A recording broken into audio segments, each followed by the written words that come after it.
Satyabama Institute of Science and Technology, Chennai and Sripuram.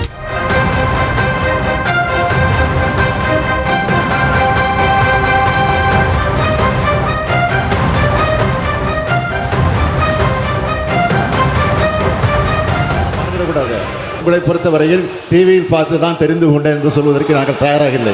பேரத்தலைவரே, தைரியம் இருந்தால் நான் பேசும் பதிலை கேட்டுவிட்டு போக வேண்டும். உங்களுக்கு தைரியம் இருந்தால் தைரியம் ஓடுறீங்களா?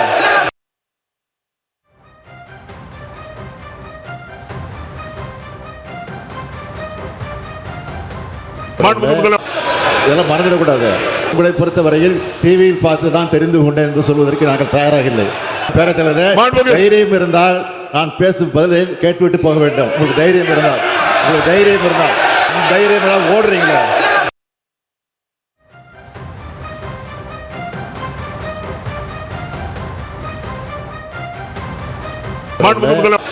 இதெல்லாம் மறந்துடக்கூடாது. உங்களை பொறுத்தவரையில் டிவியில் பார்த்து தான் தெரிந்து கொண்டேன் என்று சொல்வதற்கு நாங்கள் தயாராக இல்லை. பேரத்தலைவரே, தைரியம் இருந்தால் நான் பேசும் பதிலை கேட்டுவிட்டு போக வேண்டும். உங்களுக்கு தைரியம் இருந்தால்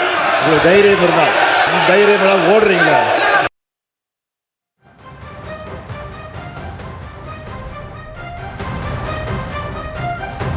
சட்டம் ஒழுங்கு நிலவரம் தொடர்பாக சட்டப்பேரவையில் காரசார வாதமானது நடைபெற்றது. அதிமுகவினர் வெளிநடப்பு செய்வதற்கு முன்னதாக முதலமைச்சர் மு.க.ஸ்டாலின் அவர்களுக்கு தைரியம் இருக்கிறதா என சவால் விடுத்திருக்கிறார். கூடுதல் விவரங்களோடு செய்தியாளர் பாரி கார்த்திக் இணைப்பில் இருக்கிறார். பாரி கார்த்திக், என்ன நடந்தது? முழு விவரம்.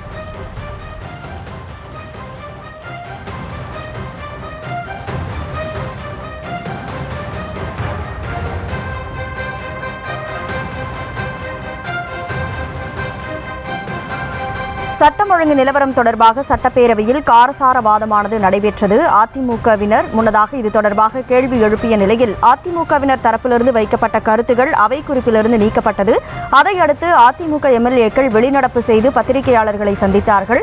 இந்த நிலையில் அப்போது முன்னதாக டிவி பார்த்து கொண்டுதான் குற்ற நிகழ்வுகளை தெரிந்து கொண்டேன் என கூறமாட்டோம் என முதலமைச்சர் கூறியிருக்கிறார். கூடுதல் விவரங்களோடு செய்தியாளர் பாரி கார்த்திக். இதெல்லாம் மறந்துடக்கூடாது. உங்களை பொறுத்தவரையில் டிவியில் பார்த்து தான் தெரிந்து கொண்டேன் என்று சொல்வதற்கு நாங்கள் தயாராக இல்லை.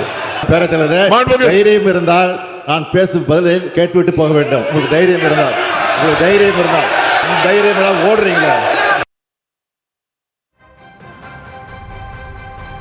என்ன நடந்தது என்ற முழு விவரங்களை வழங்குவதற்காக செய்தியாளர் பாரி கார்த்திக் இணைப்பில் இருக்கீங்க. முழு விவரங்களை பதிவு செய்யலாம். வணக்கம். சட்டப்பேரவையில் நேரமில்லா நேரத்தில் எதிர்க்கட்சி தலைவர் எடப்பாடி பழனிசாமி அவர்கள் சட்டம் ஒழுங்கு பிரச்சனையை பற்றி பேசினால், குறிப்பாக நேற்றைய ஒரே நான்கில் மட்டும் 4 கொலைகள் தமிழகத்தில் நடந்தது என்ற பல்வேறு விஷயங்கள் குறித்து நேரமில்லா நேரத்தில் எதிர்க்கட்சி தலைவர் பேசினார். அப்போது அவர் பேசும்பொழுது காவலர் எரித்து சடலமாக நேற்று மீட்கப்பட்டதையும், கோவையில் பெண் சடலமாக மீட்கப்பட்டதையும், ஈரோடு அருகே மனைவி கண்முன்னே கணவன் கொலை செய்யப்படும், சட்டத்தின் பிடியிலிருந்து யாரும் தப்ப முடியாது என முதல்வர் பேசிய தினத்திலே 4 கொலைகள் அரங்கேற்றிருக்கிறது குறித்தும் ஏபிஎஸ் பேசினார். 4 பேரும் கொலை நடப்பதுதான் அரசின் சாதனை என்றும் எதிர்க்கட்சி தலைவர் சட்டமன்றத்தில் கேள்வி கேட்டார்.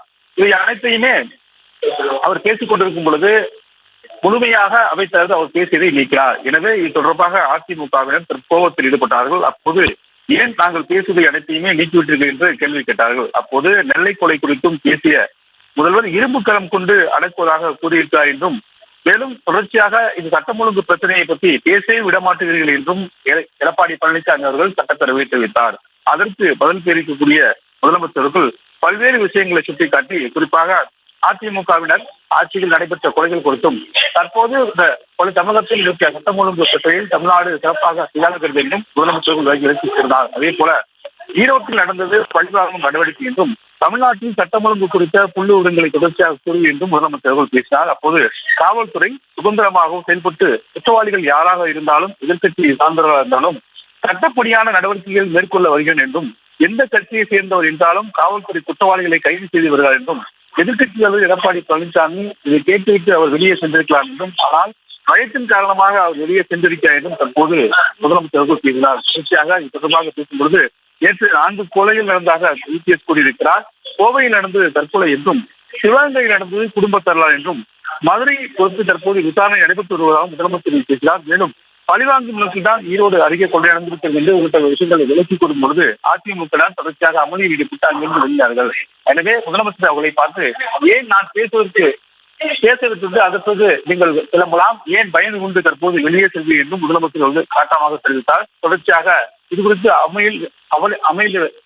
அமளியில் ஈடுபட்ட அதிமுகவினர் தொடர்ச்சியாக சட்டப்பேரவையிலிருந்து வெளிநடப்பு செய்தார்கள். முழு விவரங்களுக்கு நன்றி Pari Karthik. Satyabama Institute of Science and Technology, Chennai and Sri Perumbudur.